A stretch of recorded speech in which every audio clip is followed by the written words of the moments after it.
Welcome to फिल्मी शौकीन। आज हम जिस मूवी की कहानी लेके आए हैं उसका नाम है द मैकेनिक। नाम सुन के कंफ्यूज ना होना, ये कहानी एक कातिल की जो अपने काम में इतना माहिर होता है कि कोई अंदाजा भी नहीं लगा पाता ये कत्ल था या हादसा। आई होप ये कहानी आपको पसंद आए तो वीडियो को लाइक और चैनल को सब्सक्राइब जरूर कीजिएगा। आगे भी हम नई कहानियाँ आपके लिए लाते रहेंगे। तो चलिए वीडियो को शुरू करते हैं।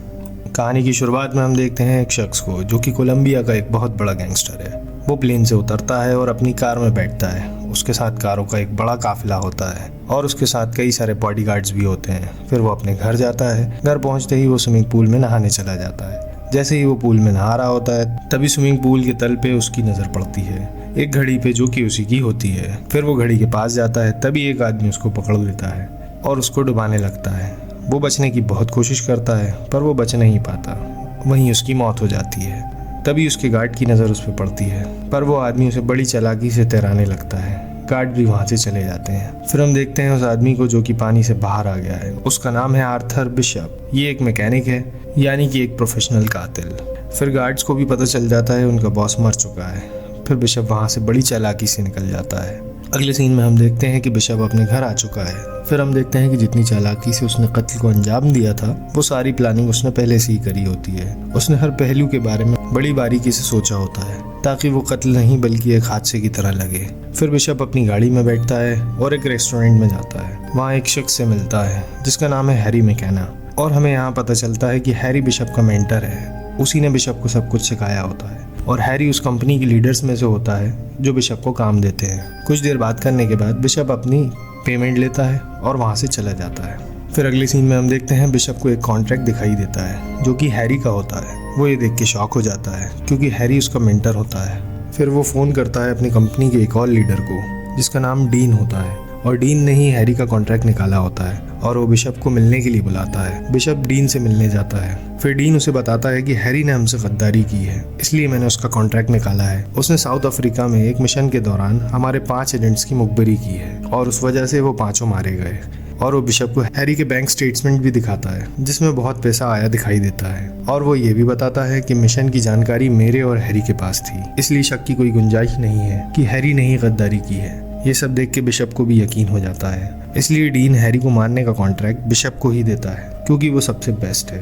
वो ये भी कहता है अगर तुम नहीं करोगे तो कोई और करेगा। बिशप कुछ देर सोचता है और ना चाहते हुए भी हैरी का कॉन्ट्रैक्ट के लिए मान जाता है। फिर अगले सीन में हम देखते हैं बिशप हैरी को कॉल करता है और कहता है कि वो तुम्हें मारने आ रहे हैं, तुम्हें जल्दी से वहाँ से निकलना होगा। बिशप हैरी को गाइड करने लगता है। वो कहता है कि बिल्डिंग में शॉर्ट सर्किट कर दो, उससे वहाँ के कैमरे और लाइट बंद हो जाएगी। फिर वो कहता है कि सर्विस लिफ्ट में चले जाओ और नीचे बेसमेंट में पहुंच जाओ। हैरी वैसा ही करता जाता है। जैसे वो बेसमेंट में पहुंचता है अपनी कार खड़ी देखता है, साथ ही बिशप भी सामने आ जाता है। हैरी समझ जाता है ये जाल बिशप ने ही बिछाया था जिसमें वो फंस चुका है। फिर हैरी बिशप से कहता है कि तुम मेरे साथ वही करने वाले हो जो हम दूसरों के साथ करते हैं। बिशप कहता है हाँ, जैसे कोई तुम्हारी कार चुराने आया और उसने तुम्हें मार दिया, फिर तुम्हारी कार किसी अनजान जगह पे मिलेगी। सबको यही लगेगा कि ये कार रॉबरी है, कोई शक भी नहीं करेगा कि किसी ने तुम्हारा कत्ल किया है। फिर हैरी अपनी गन निकालता है और अपनी ही गाड़ी पे शूट कर देता है। वो बिशप से कहता है मैंने तुम्हारी कहानी को और पुख्ता कर दिया है। फिर वो अपनी गन बिशप को दे देता है।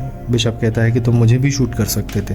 वो कहता है कि कोई फायदा नहीं है, वो लोग किसी और को भेज देंगे, ये सिलसिला रुकने वाला नहीं है, इससे बेहतर है कि तुम मुझे मार दो। फिर बिशप हैरी को मार देता है। फिर हैरी को दफना दिया जाता है। बिशप भी वहाँ आया होता है क्योंकि उसे कहीं ना कहीं अफसोस होता है हैरी को मारने का। वहीं पे उसे हैरी का बेटा मिलता है जिसका नाम स्टीव मैकेना है। वो दोनों एक दूसरे को पहले से जानते हैं क्योंकि हैरी बिशप का मेंटर था, इस वजह से वो पहले भी मिल चुके थे। फिर बिशप स्टीव को घर ड्रॉप करने जाता है। घर के अंदर जाने के बाद स्टीव अपने पिता के बारे में बात करता है। उसे बहुत अफसोस होता है अपने पिता की मौत का और वो बिशप से कहता है कि एक अपाहिज आदमी पे जरा भी रहम नहीं आया उस चोर को जिसने उन्हें मार दिया। एक गाड़ी के लिए लोग इतना गिर सकते हैं मैं सोच भी नहीं सकता। बिशप उसे समझाता है कि ये एक हादसा था और होने को कोई टाल नहीं सकता। फिर बिशप वहाँ से चला जाता है। स्टीव को बहुत गुस्सा आने लगता है। वो अपनी गन निकालता है और अपने ही घर में गोलियां चलाने लगता है। फिर हम देखते हैं स्टीव को, वो एक सुनसान सड़क पे अपनी गाड़ी में बैठा होता है। वो वहाँ जानबूझ के आया होता है। उसे पता है इस इलाके में कार की चोरी होना आम बात है। वो ये सब अपनी पिता की मौत की वजह से कर रहा होता है और उन्हें कार चोर ने मारा होता है। तभी एक आदमी वहाँ आता है और स्टीव पे गन तान देता है और कहता है जल्दी गाड़ी से बाहर आओ, मुझे तुम्हारी गाड़ी चाहिए। लेकिन स्टीव इस सिचुएशन के लिए पहले से ही तैयार था। वो रॉबर को एक पंच मारता है और गाड़ी से बाहर आ जाता है और वो उसको बुरी तरह मारने लगता है और अब स्टीव उसे जान से मारने ही वाला होता है। तभी बिशप वहाँ आ जाता है। वो रॉबर की जान बचा लेता है और उसे वहाँ से जाने के लिए कहता है और स्टीव से कहता है कि तुम इस इंसान को सिर्फ इसलिए मारने वाले थे कि ये कार चोर है। तुम्हें तो पता भी नहीं है कि तुम्हारे पिता को किसने मारा है। बदले की आग में पागल मत बनो।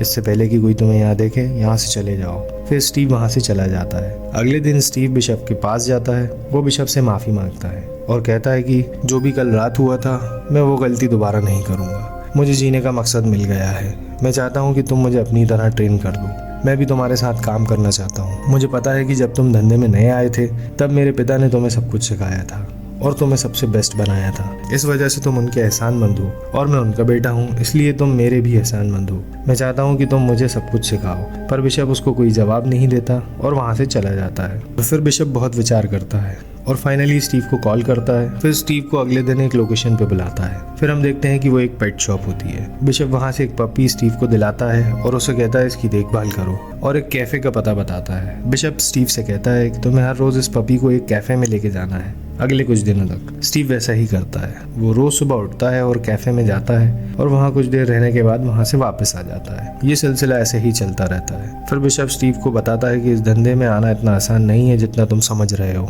हमें हर चीज के बारे में बारीकी से प्लानिंग करनी होती है ताकि कोई शक भी ना कर पाए कि किसी का कत्ल हुआ था। सबको यही लगना चाहिए ये सिर्फ एक हादसा था। इन सब चीजों को सीखने के लिए तुम्हें मेरी हर बात माननी होगी, जो भी मैं तुम्हें बताऊं। इसी दौरान बिशप स्टीव को कई चीजें सिखाता है। वो उसे डेली कुछ ना कुछ ट्रेनिंग करवाता है और साथ ही कुछ किताबें भी देता है जिसमें इंश्योरेंस कंपनियों के क्लॉज लिखे होते हैं, जिसमें कई तरीके लिखे होते हैं एक्सीडेंट्स के, जिसमें लोग अक्सर मरते हैं। वो स्टीव को इन्हें बारीकी से पढ़ने को कहता है। फिर अगले सीन में बिशप स्टीव को एक जगह लेके जाता है। कहता है किताबी ज्ञान तो बहुत हो गया, आज तुम्हें प्रैक्टिकल भी सिखाया जाएगा। वो एक शख्स के घर में जाते हैं जो कि एक डीलर होता है। वो डीलिंग के बहाने उसके घर में घुसते हैं। फिर बिशप मौका देखते ही उसे रस्सी से गला घोट के मार देता है। ये सब इतनी जल्दी हुआ, स्टीव बिल्कुल हक्का बक्का रह जाता है।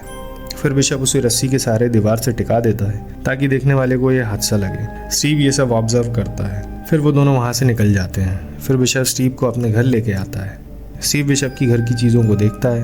वो वहाँ पे रखे एक फोनोग्राफ के पास जाता है और उसे ऑन करने लगता है। तभी बिशप वहाँ आ जाता है। कहता है इसे आइंदा कभी भी हाथ नहीं लगाना। फिर बिशप स्टीव को एक फाइल देता है। कहता है कि ये तुम्हारा पहला मिशन है जिसे तुम्हें अंजाम देना है। जैसे ही स्टीव उस फाइल को खोलता है उसमें उस आदमी की तस्वीर होती है जिसे स्टीव को मारना है। तस्वीर देखते ही स्टीव सोच में पड़ जाता है। उसे याद आता है कि ये वही आदमी है जो उसे रोज कैफे में मिलता था। तभी बिशप बताता है कि ये आदमी शौकीन है, इसे तुम जैसे लड़के पसंद हैं और इसे छोटे पपी भी बहुत पसंद है। इसी वजह से मैं तुम्हें उस कैफे में भेजता था ताकि तुम उसके करीब आ पाओ। फिर बिशप स्टीव को बताता है कि तुम्हें इससे मिलना है और उसे एक बार में लेके जाना है और उसे खूब शराब पिलानी है और मौका देखते ही उसकी शराब में ये केमिकल मिला देना है। कुछ देर बाद उसे दिल का दौरा पड़ेगा और उसकी कहानी वहीं खत्म हो जाएगी और किसी को कोई शक भी नहीं होगा। लेकिन एक बात का ध्यान रखना, उससे फाइट करने की सोचना भी मत और ना ही उसकी गाड़ी में बैठना। वो एक बहुत अच्छा फाइटर है और साथ ही वो भी एक मैकेनिक है, ठीक उसी की तरह। तुम उसे हरा नहीं पाओगे। फिर स्टीव वैसा ही करता है। वो एक बार में बैठे होते हैं। स्टीव को एक बहुत अच्छा मौका मिलता है उसकी ड्रिंक में केमिकल मिलाने का, लेकिन स्टीव के दिमाग में कुछ और ही चल रहा होता है। मौका मिलने के बाद भी वो ड्रिंक में केमिकल नहीं मिलाता, बल्कि फैसला करता है कि वो उसे बिशप की तरह मारेगा, ठीक उसी तरह जैसे बिशप ने डीलर को लटकाया होता है। लेकिन ये फैसला स्टीव को भारी पड़ने वाला है। वो उस शख्स की कार में बैठता है और उसके घर चला जाता है और मौका मिलते ही उस पर हमला कर देता है। लेकिन वो शख्स उल्टा स्टीव को उठा के पटक देता है। उन दोनों के बीच फाइट होने लगती है और वो स्टीव को बुरी तरह पीटने लगता है। तभी स्टीव को एक मौका मिलता है और वो उसे मार देता है। लेकिन उसने जैसा सोचा था वैसा बिल्कुल नहीं हो पाता। फिर स्टीव बिशप के घर जाता है और बिशप उससे कहता है कि मैंने तुम्हें पहले ही वार्निंग दी थी, लेकिन तुम नहीं माने। तुमने पूरा काम खराब कर दिया। हमने इतनी प्लानिंग इसीलिए करी थी कि तुम इतना बड़ा तमाशा करो। फिर स्टीव भी शर्मिंदा हो जाता है। फिर हम देखते हैं बिशप को, जिसे अब नया कॉन्ट्रैक्ट मिला है और साथ ही उसे डीन का कॉल आता है। डीन उससे बातचीत के दौरान कहता है जो पिछला कॉन्ट्रैक्ट मैंने तुम्हें दिया था देख के तो बिल्कुल नहीं लगता कि ये तुम्हारा काम है, जरूर तुमने किसी और को इस काम में शामिल किया था। और साथ ही इस नए कॉन्ट्रैक्ट के बारे में कहता है ये बहुत इंपॉर्टेंट है और इसे तुम्हें बारीकी से अंजाम देना होगा। पिछले कॉन्ट्रैक्ट की तरह मुझे कोई तमाशा नहीं चाहिए, वो हमारे काम करने का तरीका नहीं है और जितनी जल्दी हो सके इस काम की तैयारी में लग जाओ। फिर बिशप और स्टीव दोनों ही प्लानिंग करने लगते हैं अगले मिशन की। उन्हें इस बार एक स्पिरिचुअल गुरु को मारना है। वो उसके बारे में रिसर्च करने लगते हैं। वो उसके हर मूवमेंट पे नजर रखते हैं और हर बारीक से बारीक पहलू के बारे में सोचते हैं। फिर वो फैसला करते हैं कि वो उसे केमिकल का इंजेक्शन देके मारेंगे, उसे दिल का दौरा पड़ेगा और वो मर जाएगा और किसी को शक भी नहीं होगा। फिर वो उसके होटल में जाते हैं जहाँ वो ठहरा होता है और उसके साथ कई सारे बॉडीगार्ड्स भी होते हैं। फिर बिशप और स्टीव बड़ी चालाकी से उसके कमरे तक पहुंच जाते हैं और एक मिरर के पीछे छुप जाते हैं और वहीं से उस पर नजर रखने लगते हैं और सही मौके की तलाश में होते हैं। तभी वो देखते हैं कि गुरु के कमरे में एक आदमी आता है और उसे वो नशे की ड्रिप लगाने लगता है और वो समझ जाते हैं कि ये एक बहुत बड़ा नशेड़ी है, इस पे हमारे केमिकल का कोई असर नहीं होगा। फिर वो प्लान चेंज करते हैं, अब वो उसे दम घोट के मारेंगे और सबको यही लगेगा कि वो नशे की ओवरडोज से मारा गया। तभी हम देखते हैं कि गुरु के बॉडीगार्ड्स कमरे से चले जाते हैं। फिर बिशप और स्टीव मिरर के पीछे से बाहर आ जाते हैं और वो गुरु का दम घोट देते हैं, उससे वो वहीं पे मर जाता है। और वहीं गार्ड्स को कमरे से कुछ आवाज आती है तो वो कमरे में वापस आने लगते हैं। तभी बिशप और स्टीव मिरर के पीछे वापस छुप जाते हैं। गार्ड्स देखते हैं उनका बॉस मर चुका है। तभी स्टीव से गलती से एक नट पे पैर लग जाता है। वो नट वेंटिलेशन में से लुढ़कता हुआ बाहर आ जाता है और उसे गार्ड्स भी देख लेते हैं। वो समझ जाते हैं उनके बॉस को किसी ने मारा है और वो मिरर के पीछे हैं। वो सभी गोलियां चलाने लगते हैं। फिर बिशप व स्टीव भी गोलियां चलाने लगते हैं और वो बहुत से गार्ड्स को मार गिराते हैं। उनके बीच काफी गोलीबारी होती है पर वो उन दोनों को मार नहीं पाते। वो दोनों वहां से बच के निकल जाते हैं। फिर हम देखते हैं बिशप को, जो कि मेट्रो स्टेशन पे होता है और उसकी नजर पड़ती है एक आदमी पे। वो उसका पीछा करने लगता है और ये आदमी उन 5 एजेंट्स में से एक है जिनकी मौत साउथ अफ्रीका वाले मिशन के दौरान हुई थी। बिशप उसको देख के हैरान हो जाता है और वो उसके पास जाता है और उससे पूछता है कि तुम तो मर चुके थे, फिर तुम जिंदा कैसे हो। तभी वो आदमी बिशप को पूरी कहानी बताता है। वो कहता है कि डीन ने मुझे ऑफर दिया था कि मैं अपने चारों साथियों का कत्ल कर दूं और अपनी भी मौत की झूठी कहानी बना दूं और बदले में उसने मुझे बहुत सारे पैसे दिए थे। डीन ने ये सब इसलिए किया था कि वो सारा इल्जाम हैरी के ऊपर लगा सके और हैरी को रास्ते से हटा सके और खुद कंपनी का अकेला मालिक बन जाए। और हैरी को तो तुमने ही मारा था। और तभी वो एजेंट बिशप पे हमला कर देता है। फिर उनकी फाइट होने लगती है पर बिशप को मारना इतना आसान नहीं है। बिशप को एक मौका मिलता है, वो उसे फौरन मार देता है और वहां से निकल जाता है। ये सारी जानकारी डीन को भी मिल जाती है कि बिशप को उसके बारे में सब कुछ पता चल गया है। वो बिशप को मारने के लिए बहुत से आदमी भेजता है पर बिशप एक एक करके सबको ठिकाने लगा देता है। फिर बिशप स्टीव को कॉल करता है और उससे इशारे में पूछता है कि तुम अकेले हो या नहीं। तभी स्टीव उसको इशारे में बता देता है कि मैं घिर चुका हूँ और सोफे पे बैठा हूँ। बिशप उससे कहता है सोफे के लेफ्ट साइड में एक गन रखी है और वो लोडेड है, आगे की बारी तुम्हें खुद संभालनी होगी। फिर स्टीव गन निकालता है और उन सबको मार गिराता है। फिर बिशप भी वहां आ जाता है और वो स्टीव से कहता है कि जल्दी से सारे हथियार और अपना जरूरी सामान पैक करो।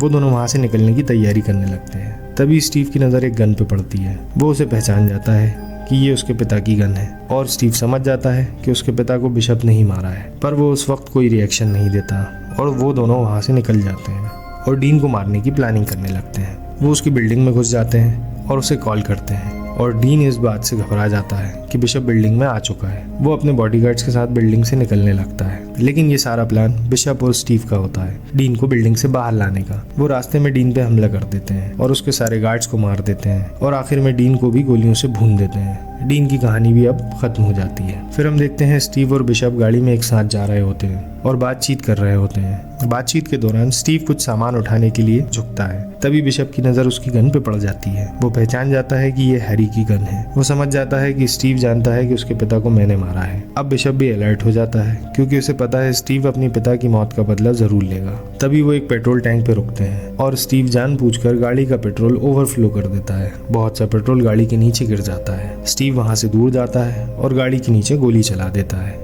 तभी गाड़ी में ब्लास्ट हो जाता है। उसने अपने पिता की मौत का बदला ले लिया था और स्टीव वहां से निकल जाता है। वो बिशप के घर आ जाता है और उसी फोनोग्राफ के पास जाता है जिसे बिशप ने छूने से भी मना किया था और उसमें गाना प्ले कर देता है। फिर वो बिशप की गाड़ी के पास जाता है और उसे स्टार्ट करके वहां से निकल जाता है। कुछ दूर जाने के बाद साइड वाली सीट पे रखी एक चिट्ठी पे उसकी नजर पड़ती है और उसमें लिखा होता है, स्टीव अगर तुम इस चिट्ठी को पढ़ रहे हो इसका मतलब तुम मरने वाले हो, फ्रॉम बिशप। तभी उस गाड़ी में एक धमाका हो जाता है और स्टीव भी मारा जाता है और तभी वो गाना भी खत्म हो जाता है जो स्टीव ने चलाया होता है और बिशप के घर में एक धमाका हो जाता है। वहाँ सब कुछ जल के खाक हो जाता है। ये सारा सेटअप बिशप का ही था। तभी उस पेट्रोल टैंक पे वर्कर सीसीटीवी फुटेज चेक कर रहे होते हैं। उसमें उन्हें दिखाई देता है कि एक आदमी ठीक धमाका होने से पहले कार से निकल गया था और वो बिशप ही था। उसकी जान बच गई थी। फिर हम देखते हैं कि बिशप एक गाड़ी में बैठकर नया सफर शुरू कर देता है और ये कहानी यहीं पे खत्म हो जाती है। आई होप आपको मेरा काम पसंद आया हो। टिल देन गुड बाय, मिलते हैं अगली वीडियो में।